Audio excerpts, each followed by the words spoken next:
Welcome to the Magic Marine Morning Show here in Helsinki. I'm your host, Beau Outteridge, and today is the final day of racing here at the 2014 49er and 49er FX European Championships.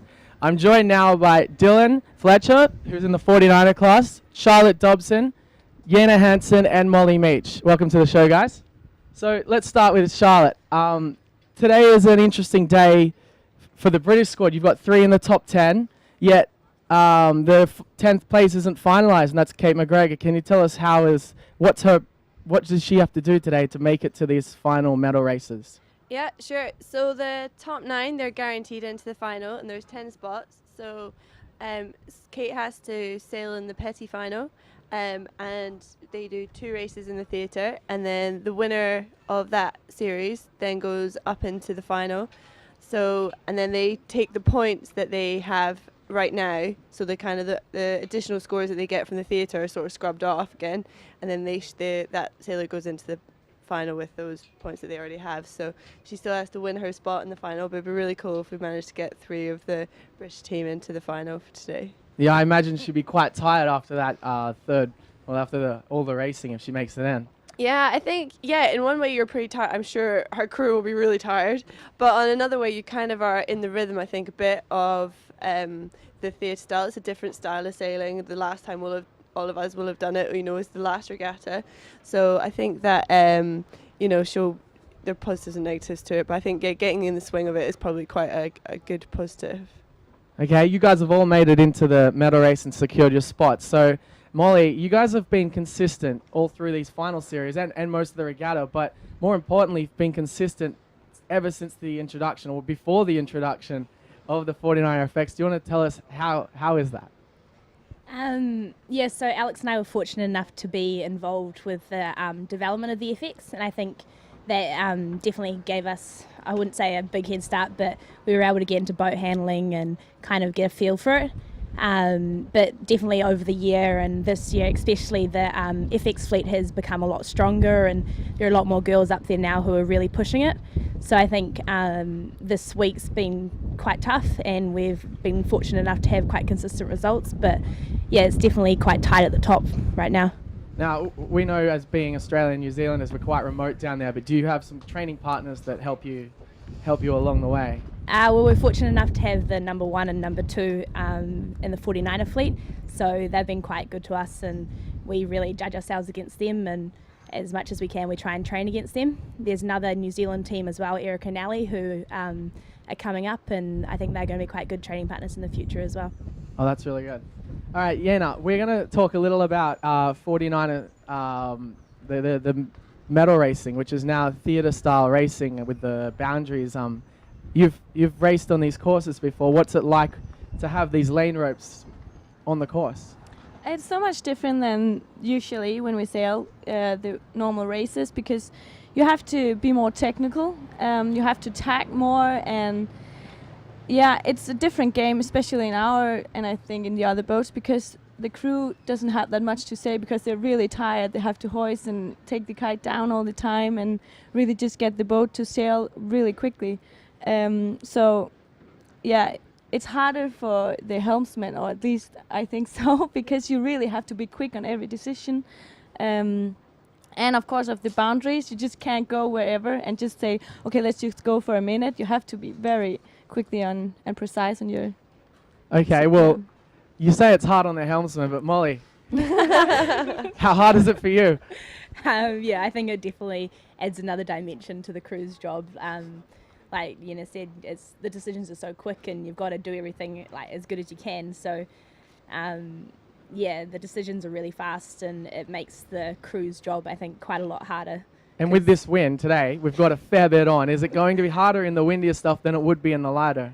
Definitely. I think this week itself has been quite hard on the crews, and I think today in the medal race and the boundary style racing, it's going to be even harder. So it'll be interesting to see how everyone goes. Okay. Well, let's roll a clip. We've got a clip of that shows off how the 49er and 49er FX theatre style racing is ran.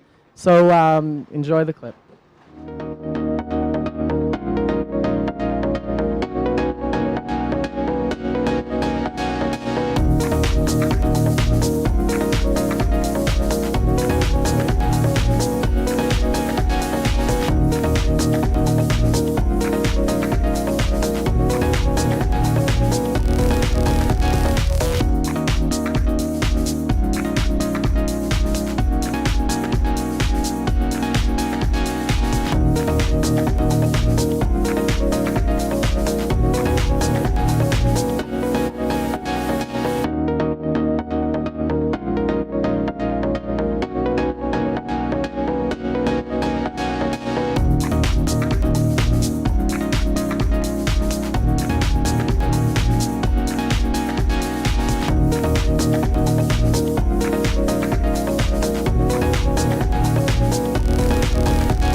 Well, as you can see, it's pretty intense, that racing. Now, Dylan, you've done a fair bit of that, but let's talk just before that. Let's say you guys are coming third at the moment and fairly close contention for taking the top spot.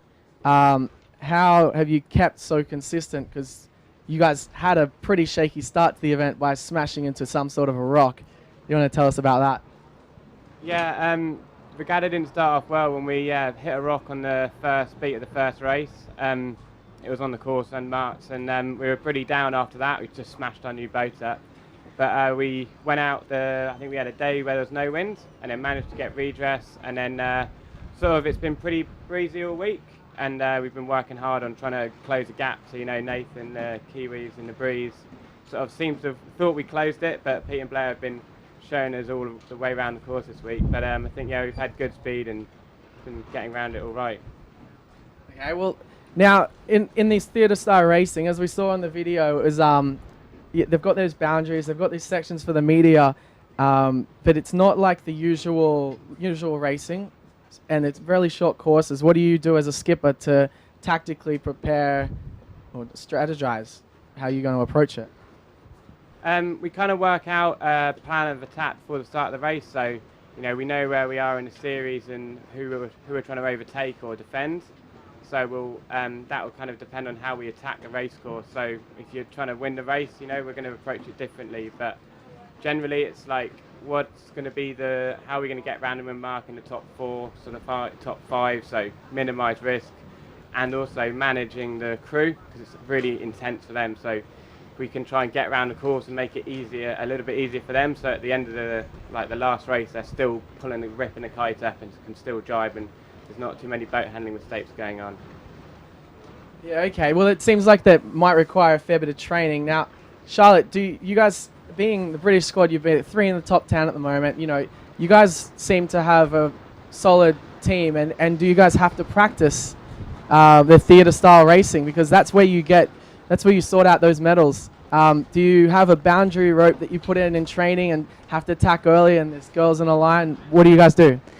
Well, we haven't done too much of theatre style training in our own training. It's quite hard, even with 3 boats that we have in our squad, to recreate this sort of situations. So that's why we're really keen to just keep coming to these big events, and really keen to any event which has got theatre style to try and practice that. To be honest, and really, it's when you're racing against the top girls, as we have here, that you really find the same scenarios, because the boat handling is such a big part of it and things like that. So you need to have 10 boats all arriving at the women mark at the same time, and it's not something we can quite recreate. Our squad isn't quite that deep yet, but we're getting there. Yeah, okay. And Yenna, do you guys have much of a training program that allows to practice these theatre style racing? Yeah, we're working on getting some guys sailing the FX. So actually we have quite a bit when we are all together, but we are the only one in Copenhagen of the girls. The other are in Aarhus. That's quite far a drive. So we usually get together, all of us, and try to get the guys with as well. Also the 49er guys. So we will be around 10 or 15 actually when we're all together. Yeah, wow, that's a pretty intense fleet. All right, well, I guess that's all we've got time for. Today we have the final broadcast, which will be coming to you at 1 o'clock, yeah? Yeah, at 1 o'clock, and it will be all on YouTube. We'll only be broadcasting the final 3 races in the medal races for the 49er FX first, and then the men's 49er class. So if you want to stay up to date with all the 49er videos and everything, either follow our Twitter, which is int49er, the YouTube account, which is 49er Sailing.